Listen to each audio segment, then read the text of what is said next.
Trump tariff போட்டாருங்க. அதனால உலக சந்தையில நெறைய மார்க்கெட் கரெக்ஷன் வந்துகிட்டே இருக்கு. நமக்கும் சைக்காலஜிக்கலா அத எந்த ஒரு டேட்டாவும் இல்லாம பார்க்கும்போது ஒரு மாரி பயம் வருதுங்க. ட்ரம்ப் டேரிஃப் மட்டும் இல்லங்க. இந்த லாஸ்ட் 30 இயர்ஸ்ல நெறைய ஈவென்ட் நடந்திருக்கு. Dot com bubble, 2008 global financial crisis, 2020 covid crisis, இப்ப ரீசென்ட்டா அக்டோபர் 2024ல இருந்து கொஞ்சம் மாசங்கள் நடந்த நம்ம மார்க்கெட் கரெக்ஷன் வரைக்கும்.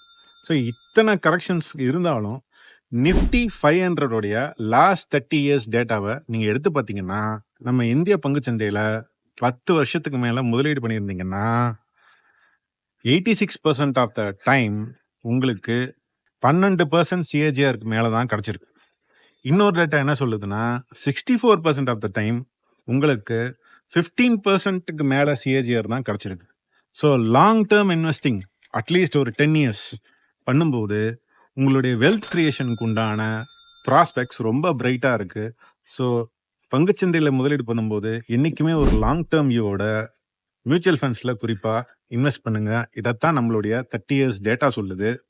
ஸோ இந்த வீடியோவை ஞாபகமா ஷேர் பண்ணுங்க, லைக் பண்ணுங்க, கமெண்ட் பண்ணுங்க.